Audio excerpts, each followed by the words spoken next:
नमस्कार दोस्तों, मैं इनके आप सभी का एक बार फिर से स्वागत करता हूँ।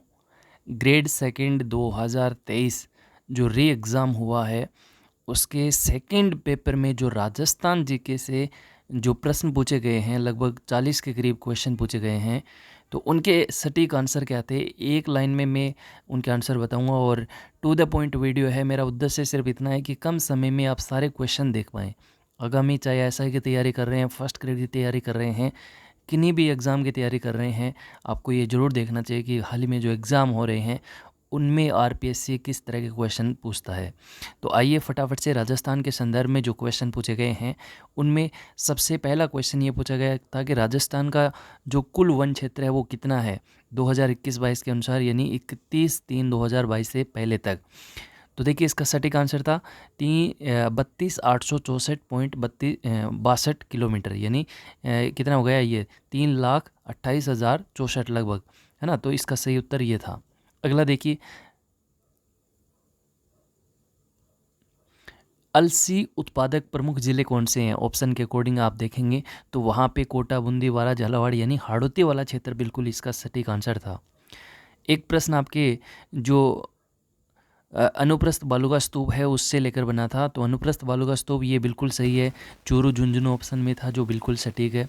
इसके अलावा देखिए, अवरोधी बालू का स्तूप जिसको हम ऑब्स्टेकल कहते हैं वो आपका पुष्कर बिल्कुल ठीक था। और एक ऑप्शन में था कि बालू का स्तूप मुक्त जिला जोधपुर है, जो गलत आंसर था। देखिए यहाँ पे बालू का स्तूप मुक्त जिले की बात करें तो कंप्लीट रूप से जोधपुर नहीं आएगा। हाँ, जोधपुर का कुछ हिस्सा हो सकता है जिसे फलोदी हो गया, लेकिन पूरा कंप्लीट हम इसको मुक्त जिला नहीं कहेंगे। तो ये आपका गलत ऑप्शन था वहाँ पे। इसके बाद देखिएगा, जो आपका कोपेन का वर्गीकरण है, जलवायु वर्गीकरण है, उसमें मेवात क्षेत्र पूछा था, यानी अलवर भरतपुर वाला जो एरिया था वो कौन से क्षेत्र के अंतर्गत आता है। तो ये बिल्कुल इजी प्रश्न था। CWG एरिया जो है उसके अंतर्गत आपका मेवात क्षेत्र आता है। एक प्रश्न आपका ये था कि वह कौन सी नदी है जो अरावली के पश्चिम ढालों से निकलकर सिरोही के कुछ क्षेत्रों से होते हुए कच्छ की खाड़ी में लीन हो जाती है। चार ऑप्शन ये थे कि साबरमती है, मोरेन है, माही है, पश्चिमी बनास है। तो देखिए इसका सही जवाब इसका ऑप्शन 4 था, यानी पश्चिमी बनास। एक आपके 2011 की जो जनगणना थी उससे रिलेटेड था कि सबसे कम जनसंख्या घनत्व वाले ज़िले कौन से हैं। देखिए राजस्थान का जनसंख्या घनत्व 200 है, लेकिन सबसे कम जनसंख्या घनत्व वाले ज़िले थे तो वहाँ पे ऑप्शन के अकॉर्डिंग बाड़मेर, बीकानेर और आपका जैसलमेर बिल्कुल सही आंसर था। इसके बाद एक तरफ आपके जो पशु थे, भेड़ गोवंश हो गई, भैंस हो गई, आपके बकरी हो गई, और एक तरफ आपके नस्लें दे रखी थी जो मिलान करना आपसे पूछा गया था। तो देखिए भेड़ का सही उत्तर नाली था, गोवंश की नस्ल सांचोरी था, भैंस की नस्ल सूरती था और बकरी की जो नस्ल है वो बरबरी था। एक आपके उद्योग से कि आपका प्लास्टिक जो केंद्र है वो कहाँ पे है, तो ये बिल्कुल जयपुर है, इसका सही उत्तर था। एक ये कोल्वी की जो गुफाएं हैं हम सब लोग पढ़ते हैं, कई बार एग्ज़ाम के अंदर रिपीटेड क्वेश्चन है, बोध कंदराई या चांद खेड़ी जैन धर्म का जो स्थल है वो किस ज़िले में है, तो सही उत्तर आपका झालावाड़ था। एक आपकी जो सभ्यता थी उस सभ्यता के उत्खनन पूछा था कि नील रतन बनर्जी, कैलाशनाथ दीक्षित ये कौन सी सभ्यता के उत्खनन करता थे, तो बिल्कुल बेराट इसका सही आंसर था, दयाराम साहनी के संदर्भ में। एक क्वेश्चन आपके जो गुजर प्रतिहार थी, मंडोर शाखा थे, घटियाला ब्लेक से रिलेटेड था, तो इसका कुक्कू बिल्कुल सही आंसर था। मैंने आपको करवाया भी था, घटियाला ब्लेक के बारे में पूछे तो कुक्कू याद रखिएगा। अजमेर के चौहानों में ये क्वेश्चन पूछा गया था कि अजमेर का पहला चौहान शासक जिसने अपने नाम के सिक्के जारी किए थे, तो ये बिल्कुल अजय राज थे, 1113 के आसपास ये बातें हैं, तो बिल्कुल इसका ये उत्तर था। इसके बाद देखिएगा, अलाउद्दीन खिलजी ने जिन जिन क्षेत्रों के अंदर आक्रमण किया था तो उनकी विजय जिस प्रकार से हुई थी उनका क्रम आपसे पूछा था। ऑप्शन में चित्तौड़ था, रणथंभौर था, जालौर था, सिवाना था। कई बार ये क्वेश्चन रिपीट हुआ है। तो देखिए इसमें सबसे पहले आपका रणथंभौर पे विजय पाई थी अलाउद्दीन खिलजी ने। वहाँ पे पद्मिनी और रतन सिंह के वहाँ पे आमना सामना हुआ था। वो जयसिंह का पद्मावत ग्रंथ पे आप पढ़ते हैं, तो ये 1301 सबसे पहले विजय थे, रणथंभौर विजय। उसके बाद 1303 चित्तौड़ विजय, उसके बाद सिवाना का विजय किया था और उसके बाद जालौर। ये आप अपने आप मैच कर लीजिएगा। एक और क्वेश्चन राजस्थान की जनसंख्या से रिलेटेड था और पहले पेपर में भी 2 क्वेश्चन पूछे गए थे। पहले पेपर में कंप्लीट राजस्थान जीके के जो क्वेश्चन पूछे गए थे वो मैंने आपको यूट्यूब पे अवेलेबल करवा दिए हैं, वो ज़रूर देखिएगा। कि राजस्थान के कौन से ज़िलों में 75% से अधिक साक्षरता है। तो देखिए ज़िलों के ऑप्शन के अकॉर्डिंग देखें तो यहाँ पे जयपुर और कोटा बिल्कुल सही आंसर था। एक ये बड़ा फेमस प्रश्न है और कई बार एग्जाम में आता है कि ताम्रयुगीन सभ्यताओं की जननी कौन सी है। तो ये है आपके कांतली नदी के किनारे गणेश्वर सभ्यता। गिलूंड और भगवानपुरा सभ्यता का संबंध कौन सी सभ्यता से है। तो वो था आपका उत्तर आहड़। एक आपके प्रजामंडल में मेवाड़ प्रजामंडल की जो स्थापना 1938 में हुई थी उस समय अध्यक्षता किसने की थी। बड़ा आसान प्रश्न था, बलवंत सिंह मेहता। किसान आंदोलन की बात करें तो मेव किसान आंदोलन किसके नेतृत्व में हुआ था, मुख्य नेता कौन थे। तो अंतिम रूप से यह नेतृत्व करता थे आपकी यासीन खां। इसके बाद देखिएगा खानवा के युद्ध में राणा सांगा का पक्ष बदलकर बाबर का साथ देने वाला, यानी राणा सांगा की तरफ से जो विश्वासघाती था वो आपसे पूछा था और ये पहले भी पूछा हुआ है। सलाहुद्दीन तंवर बिल्कुल सही आंसर था। किस ब्रिटिश अधिकारी ने तात्या टोपे को फांसी देने के लिए ब्रिटिश सरकार की आलोचना की थी। तो वो थे C.L. सोवर्स। एक ये प्रश्न था कि कौन सा मंदिर स्थापत्य कला की जो मारू गुज्जर प्रतिहार शैली है, मारू गुज्जर शैली है उसका है। तो ऑप्शन के अकॉर्डिंग यहाँ समाधीश्वर मंदिर जो चित्तौड़गढ़ दुर्ग में स्थित है ये आपके मारू गुज्जर शैली का है। एक ही आसान क्वेश्चन, कई बार रिपीटेड क्वेश्चन कि निहाल चंद का संबंध किस शैली से था, किस स्कूल से था। किशनगढ़ सही आंसर था। देखिए एक ये त्योहारों में बड़ा आसान क्वेश्चन था और मुझे ऐसा लगता है कि आज का जो द्वितीय पारी का पेपर था वो पहले की तुलना में थोड़ा सा इजी मुझे लगा। आपने पेपर दिया तो आप ज़रूर रखिएगा इस बात को। देखिए त्योहारों की शुरुआत जो है वो श्रावणी तीज से और अंत इसका होता है गणगौर। वो आपने पढ़ा भी होगा कि तीज त्योहार बावड़ी ले डूबी गणगौर। तो देखिए शुरुआत श्रावणी तीज से और अंत गणगौर से। इसके बाद देखिएगा सिरोही का राजस्थान में पूर्ण विलय कब हुआ था। तो देखिए सिरोही का 2 चरणों में होता है लेकिन यहाँ पूर्ण विलय की बात की है तो 7वां चरण यानी 1 नवंबर 1956 ये फजल अली जो समिति थी उसके तहत ये हुआ था। तिलवाड़ा का पशु मेला जो है कौन से लोक देवता की स्मृति में लगता है।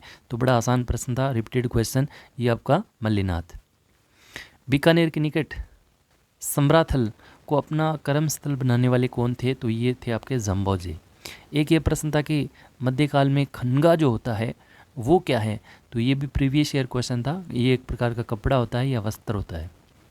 इसके बाद देखिएगा गवरी जो नृत्य है उसका संबंध कौन सी जनजाति से था। तो बिल्कुल इसका भीलों की गवरी गैरों के युद्ध में मैंने ऐसे आपसे ट्रिक बताई थी। तो बिल्कुल गवरी नृत्य का संबंध भील जनजाति। अहीर वाटी ये आपका पूर्वी वाला जो क्षेत्र है मेवात क्षेत्र बिल्कुल सही आंसर। आसान प्रश्न था। तेंदु पलास बेल खेर ये किसके सामान्य वृक्ष हैं। तो बिल्कुल ये शुष्क पर्णपाती वन है। जो आसानी प्रश्न था, कई बार रिपीटेड क्वेश्चन है। और अब हम बात करें राजस्थान की पॉलिटी से। तो पॉलिटी में कुल 7 टॉपिक थे आपके और उन 7 से किस तरह के क्वेश्चन पूछे गए थे। मुख्यमंत्री से रिलेटेड ये था कि आपातकाल के समय CM कौन थे। ऑप्शन के अकॉर्डिंग वहाँ पे हरिदेव जोशी थे। तो 4 बार राष्ट्रीय आपातकाल लगा राजस्थान के अंदर 1967, 77, 80 और 92 और ये प्रश्न भी आपके आया था। अगला देखिए पंचायती राज से रिलेटेड देखें तो उसमें एक तो 11वीं अनुसूची में विषयों की संख्या पूछी थी। तो 29 विषय हैं, बड़ा इजी प्रश्न था। और प्रत्येक ज़िले में औसतन ग्राम पंचायतों की संख्या कितनी है। तो देखिए अब वर्तमान में जितनी भी ग्राम पंचायतें हैं उनमें अगर आप 33 ज़िलों का भाग देंगे तो वो एवरेज निकल के आ जाएगा। यहाँ पे आपसे एवरेज पूछा था तो ये आप निकाल के यहाँ कर लेना। 342 आई थिंक बिल्कुल राइट आंसर होना चाहिए। एक RPSC ये आपके टॉपिक था। तो RPSC का अध्यादेश पूछा गया था। एक ही प्रश्न में कई सारे ऑप्शन के अकॉर्डिंग ये था। तो 20 अगस्त 1949 जो बिल्कुल सही है, वेबसाइट पे भी आप देखेंगे यही लगा है। स्थापना 22 दिसंबर 1949 बिल्कुल सही है। और जयपुर, जोधपुर और बीकानेर ये RPSC से पहले इनका खुद का RPSC हुआ करता था। तो इनकी जो लोक सेवा आयोग है वो 16 अगस्त 1949 को समाप्त कर दी जाती। तीनों बातें सही थी। विधानसभा में बड़ा आसान प्रश्न पूछा गया था कि राजस्थान विधानसभा के लिए पहले आम चुनाव में कांग्रेस के बाद किस दल को सर्वाधिक स्थान प्राप्त हुआ था। तो वो दूसरे या कांग्रेस के बाद जो हाईएस्ट दल पे रहने वाली जो पार्टी थी वो थी राम राज्य परिषद। कौन से चुनाव में? पहले आम चुनाव में। इसके बाद देखिएगा मानवाधिकार से रिलेटेड बड़ा आसान प्रश्न था। अधिसूचना इसकी 1999 जो सही था। मार्च 2000 से एक क्रियाशील हुआ जो सही था। और वर्तमान में इसमें अध्यक्ष सहित कुल कितने सदस्य हैं? तो 3 सदस्य हैं, बिल्कुल सही था। लेकिन ये एक स्वायत्त शासित संस्था है, लेकिन ऑप्शन में स्वायत्त शासित संस्था नहीं था, नहीं ऐसा लिखा था, जो गलत था। तो ये आपका ऐसा प्रश्न पूछा गया था। एक आपके मुख्य सचिव से रिलेटेड था कि जब भारतीय राष्ट्रीय कांग्रेस दिसंबर 2018 में सत्ता में आई तो उस समय मुख्य सचिव कौन थे? तो देवेंद्र DB गुप्ता थे। आपको पता होगा ये 15वीं विधानसभा जो गहलोत ने सरकार बनाई थी वही पूछ रहे थे, दिसंबर 2018। तो DB गुप्ता इसका सही आंसर था। और इसके बाद अंतिम जो टॉपिक था पॉलिटिका राज्यपाल। तो एक प्रश्न ये था कि आपका राज प्रमुख के पद को समाप्त कब किया गया था? तो आप सब लोग जानते हैं जो 7वां संविधान संशोधन था उसके तहत बहुत सारी चीज़ें में बदलाव किया गया था। इस 7वें संशोधन में कई बार एग्जाम में पूछा जाता है, तो एक ये इसका राइट आंसर ये था। इसके अलावा एक क्वेश्चन ये था कि राज्यपाल द्वारा प्रख्यापित अध्यादेश की मंजूरी आवश्यक है, मतलब किसके द्वारा ये मंजूरी दी जाती है? अध्यादेश आप सब लोग जानते हैं 213 के तहत जो है राज्यपाल अध्यादेश जारी करता है। तो यहाँ पे सही आंसर राज्य विधानमंडल द्वारा, ये आपका सही उत्तर था।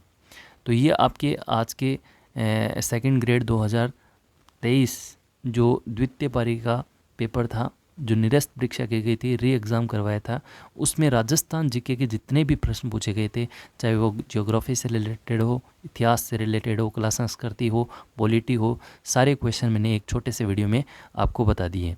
भविष्य में आप किसी की भी तैयारी कर रहे हैं आपके लिए यूजफुल हो सकते हैं। वीडियो अच्छा लगे तो वीडियो को लाइक ज़रूर कीजिएगा, शेयर कीजिएगा अपने दोस्तों के पास।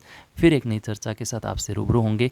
कोशिश मैंने यही की है कि कम समय में आप सारी चीज़ें जो हैं वो अच्छे से समझ पाएँ, देख पाएँ। और फालतू के 1-1 घंटे 2-2 घंटे के वीडियोज़ रहते हैं, मैं ऐसा नहीं कहूँगा कि वो गलत हैं, उनमें एक्सप्लेनेशन बताया जाता है, लेकिन मेरा उद्देश्य यही रहता है कि कम समय में आप सारी चीज़ें एक साथ कम समय में बेहतर देख पाएँ। तो आज के इस वीडियो में इतना ही। फिर एक नई चर्चा के साथ आपसे रूबरू होंगे। तब तक के लिए खमा गणी नमस्कार, मुझे इजाज़त, बाय बाय, टेक केयर।